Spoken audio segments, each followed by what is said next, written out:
Hello and welcome to African Brands on Silverbird Television, the voice of brand. My name is Emma Isu.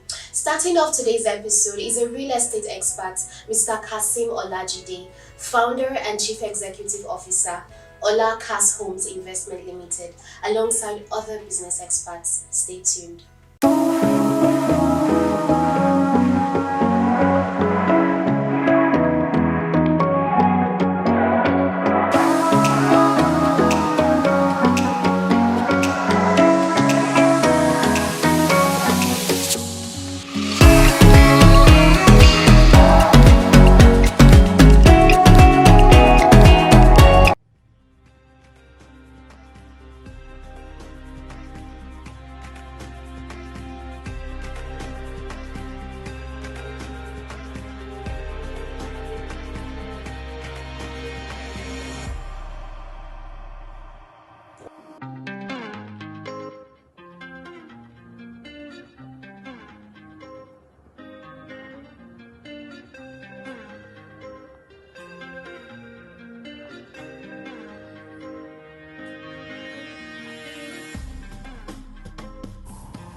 Kasim Abdulbasit, Managing Director, Olakass Homes Investment Limited.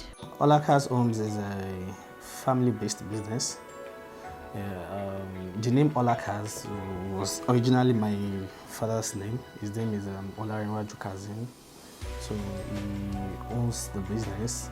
There used to be Olakass Royal Ventures. So back then they were into aluminium and some other into sales of aluminium, iron rods, and all those things when we were in secondary school. My name is Olajide Kasim, so I feel when I'm old enough to start up a business, I would love to go with the name Olakass. So it's a family name. So that's when we came about Olakass. So we've been registered for I think since 1997. Yes, for the Olakass Royal Ventures, but when we came in as the investment part, so we registered like 2-3 years ago. Olakass Investments, we used to have a primary company which is Olakass Business Resources. So basically we are into tipping oilage and investments. So we have trucks we supply sands, granites, and plaster sand to real estate developers and some other construction firms. So we've been doing that for a while now, but we have our own signature that is very special from the usual. So we decided to make it more digital and more convenient for people to actually contact us and get supply from us. So we are registered, we have a website that people can always just go into the website, contact us and make order for their sound. We are trying to work on a app now that would make it more easier for real estate developers, engineers to just come into the app, click whatever sound they want, size of tons, destination they are going to. The app would automatically bring the amount of the quotes, would quote whatever it is they want immediately and bring it to them. So this is, no one has ever done this in Nigeria. We are working on it at the moment, and we would get there very soon. So we are not the usual supply sand company. We are more of advanced in this business. In as much as I am a religious person, I know some things that are not really, some normal things are not normal these days. So what we do in Olakass is whatever it is we want to supply you, whatever it is you want, that is what we bring. They don't do it around this place. So when you are in need of a 30 tons sand, we bring 30 tons to you. They don't do it. When you're in need of a granite of 30 tons, we bring it. we are always on time. When you need us, when we cannot supply you, we tell you we cannot supply. When we can, so that's how we have always been. We don't run out. We don't short supply. Yeah, we don't do it. So those are the things we've been working towards, and we've always been that we have the we are cautious about what we supply, and we've never failed anyone so far. For us, I wouldn't want to brag, but we are one of the giants of this tipping and oilage business on the island. The company is self-sufficient. So when we make supplies, when we make business with reputable business organizations, we have a way of delivering our services, and we do IPOs. So let's say we have, let's say you're a real estate person, we can actually make supplies for you, and you tell us when you are going to pay us, let's say in 14 days, in 15 business days, 7 business days. We do that. They don't do it around here. As I said earlier, one of the most important things is the time frame. When we want to supply you, we want to give you the supply without wasting time. We have experienced drivers, our staffs. We have drivers, experienced drivers. So far so good. We don't always have issue with accidents or so. We have experienced drivers. They are learned. They know what they are doing. We have assistant drivers also. We have the in-house staff that are efficient. So so far so good. I wouldn't want to call us the best on the island, but I think we are trying.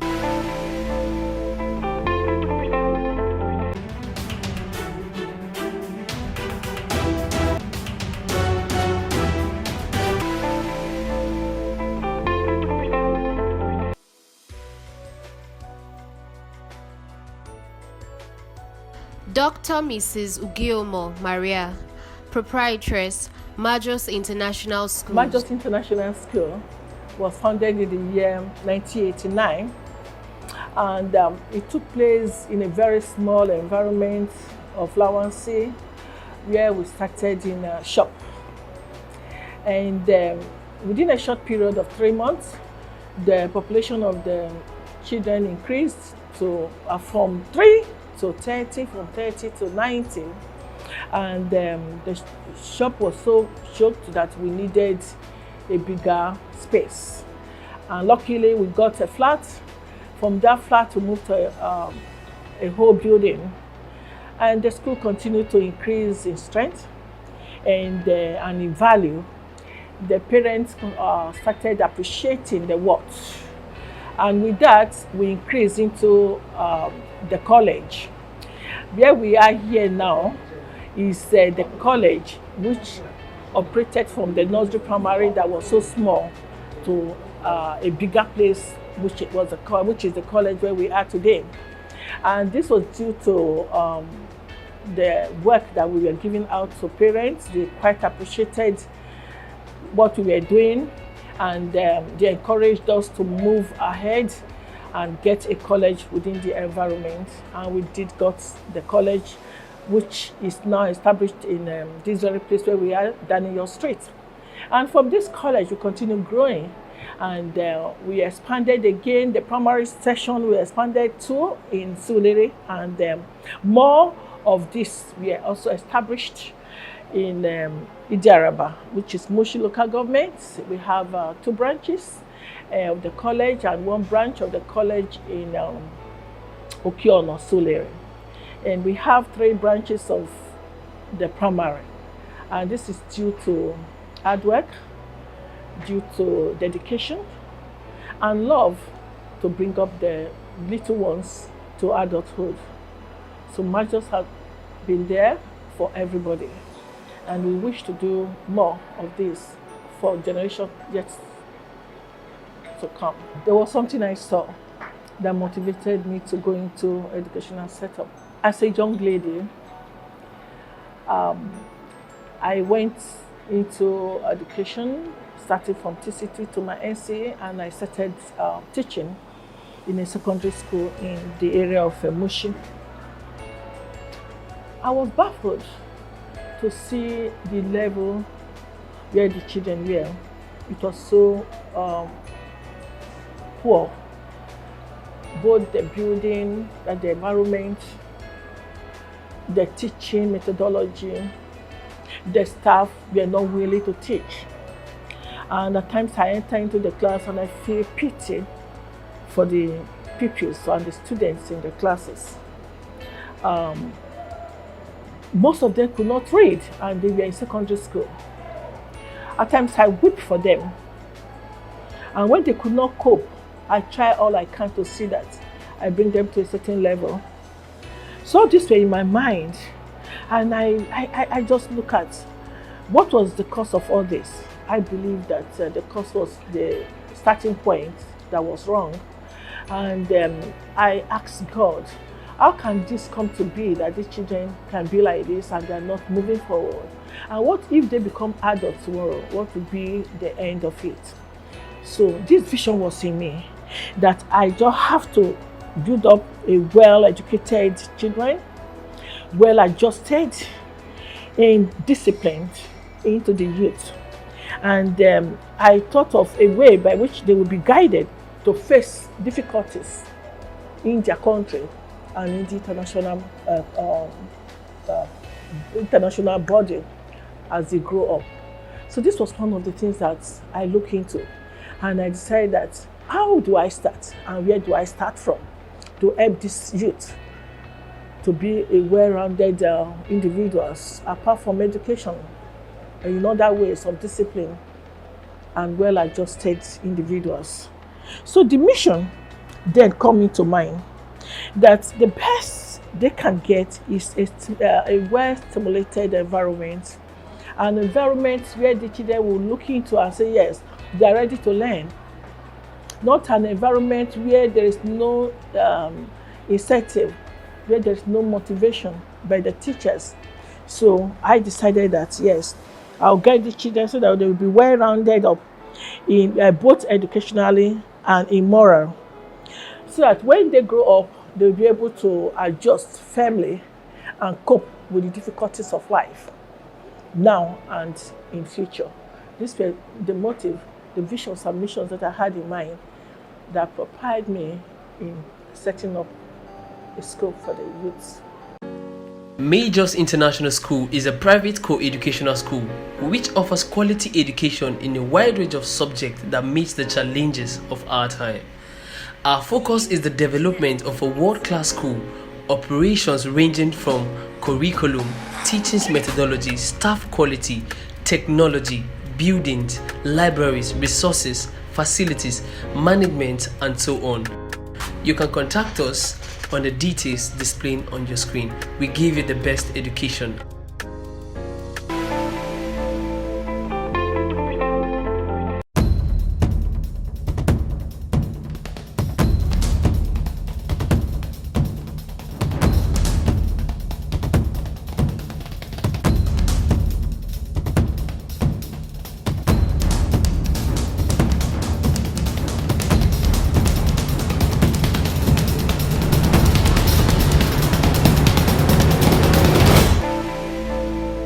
Brit Properties Nigeria Limited kicks off her physical allocation for the year 2022. The estate and allocation dates are as follows: Victory Homes Phase 1, 28 January 2022. Bethel Homes Phase 1, 4th February 2022. Gilgal Phase 1, 11 February 2022. Sweet Villa Phase 2, 18 February 2022. And Sweet Villa Phase 1, 25th February 2022. For inquiries, call. Also follow us via our social media handles. Brit Property Limited, we've been in business over a decade now. We started with just a shop somewhere in a corner shopping complex those days, and with 2 staff, and we grew, and today we have, by God's grace, we have about 150 staff strength. We have our branches just not in Lagos alone, we also have in the east, we also have in the north. So we're still growing. This year we're looking at how we can, touch the 6 to population zone of this country, and also see how we can also lift from West Nigeria to outside African countries also, which is our core code. Our vision is just to be the face of affordable real estate company in Africa by 2030. We just don't want to just be only in Nigeria and just do your thing, but we're looking at how we can also be that face one can really depend on in terms of affordability, and our mission really is just to provide excellent service, to our customers out there. So when we say we have integrity, we have integrity.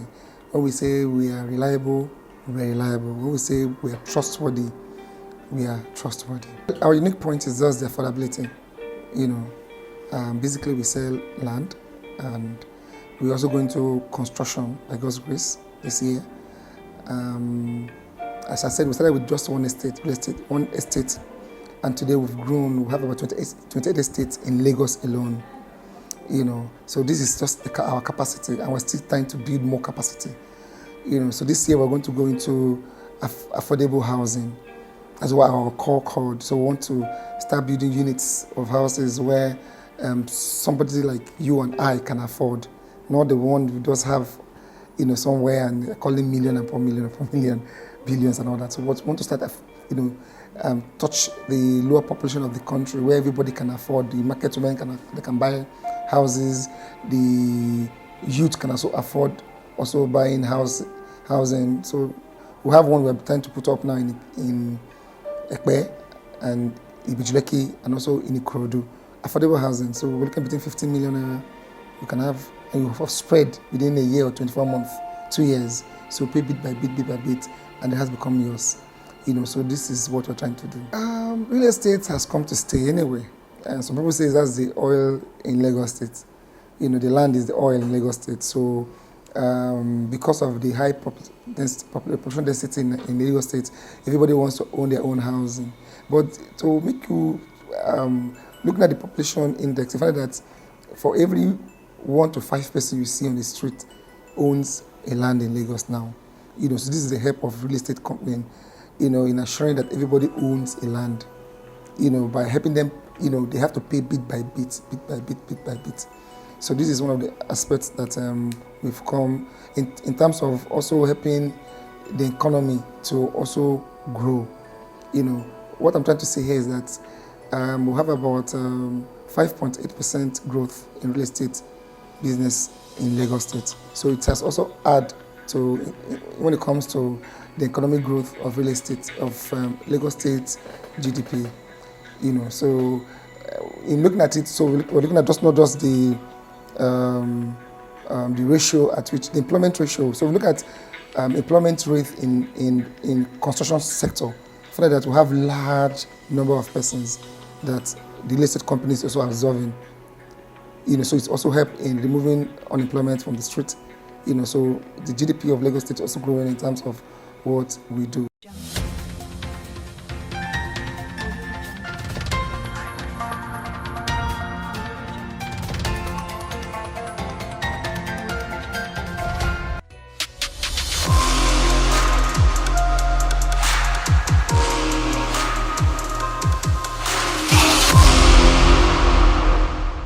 Having a good house is important, but the right furniture brings out its beauty and then makes it a home.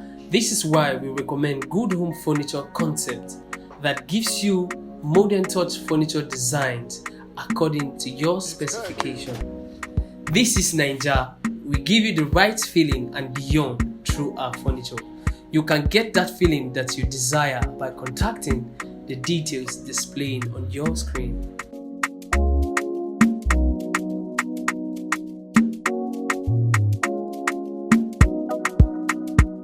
Good Home Furniture Concept is a furniture company that is well registered under the CAC of Nigeria. We actually start from scratch, from when we were small. We came back from school instead of we going about to play and all. So my parents took me to where I will be learning. So from there, basically, I inherit the work. And glory be to God, we are in a fantastic place now. Our vision on Good Home Furniture, we plan to have an outlet all over the Nigeria. Basically, we are planning to have an outlet in Abuja and Port Harcourt. May God help us. The product we render in Good Home Furniture, we render anything furniture. Basically, wardrobe, kitchen cabinets, chairs, bed and all, even dining chairs. Basically, everything they call furniture is what we make in Good Home Furniture. In the past project we have done a lot of projects in an hotel, whereby we do some estates that will do work for them and all. And presently, we are doing some work at Amen Estate, which is still going on presently, as at now. And we have some at Ikorodu as it also. I think that one particularly stand on referral, because what I eat most is referral. I do stand on my words, basically trust. My customers know my yes is yes, while my no is no. And the time and condition, I do tell them what I can do and what I cannot do. And we have different kind of wood in Nigeria now that people are using for their works. I would rather tell you the truth and tell you how much to charge than using the cheaper material for you and having issues with it. I don't do it. That's why my customers keep on referring me to others. And glory be to God, we are trying. Everything starts with cash, you understand? But 1,000 smiles start from a step. Sure, you understand? So you have to just start gradually, and it's just a gradual process. And with the belief, you have to have the focus and determination. So you can believe you can do it, and with the prayer of God, and everything will be going fine. Well, Inspire Furniture actually starts 2014. So, and the inspiration come under, by, seeing a beautiful places, and to make that place so amazing. So that's inspiration came from that. So that's where we got Inspire Furniture. What makes Inspire Furniture stand is, first of all, I don't compromise on the quality, and in terms of finishing, I don't compromise, and the detailings, and that is my goal. That is my goal. I love good finishing, and I love good details, and I love good quality. So those are the things that make me stand out among my peers. Basically, our products, we actually, all our customers, they love, because the way we take them, you understand, we value them, you understand, we value all our customers, and we deliver according to our promise. We don't disappoint in terms of, time factor. Inspire Furniture start, I could remember when I was nobody, and but because of the vision that I have for this furniture, and I believe in God, because without any things in this life, you cannot do it on yourself. You need to put everything in God. So my challenge is, the first for challenges that I faced, I could remember that time I'm looking for space, to get a normal shop, starts from, crash, but I gave Omonile, all those Omonile, I give them money, they swallow my money, they didn't give me the space, that's the first challenge, they took my money without not giving me the space, and, I actually want to give up on that, but still, yes, I still believe myself that that's not the end of the road. I need to keep on, because this life is just about risk. So, when I got this place, and that should be 2014, yeah. So the owner of this place, is not the main owner, he's like manager. So he was telling me that if I want to go to this place, no receipts, no anything. If you are paying under risk. So the owner can come any fucking time and drive you away. Like, you know, that thing scared me again. I said, this is a second, you know. So, but this life is about risk. You understand? So I prayed about it and I said, okay. And I go ahead, I paid the manager. So since that time, I don't think the owner, when he came there, he loved what I'm doing, you know, and he appreciated, like, okay, so Nigeria people can do something like this, because I was expecting the owner to drive us away, but when he came, he was amazed, like, wow. So these are the Nigeria people are making all these beautiful products, and can you imagine? It's just like, okay, don't worry, I'll give you guys a chance until the day I want this place to be useful. And that's why I'm still here since 7 years, and we are still mashing on.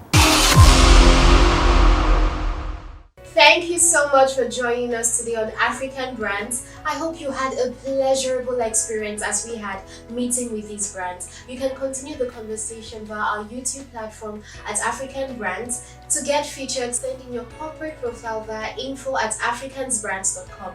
See you next week Tuesday, same time, same station. I'm Emma Isu.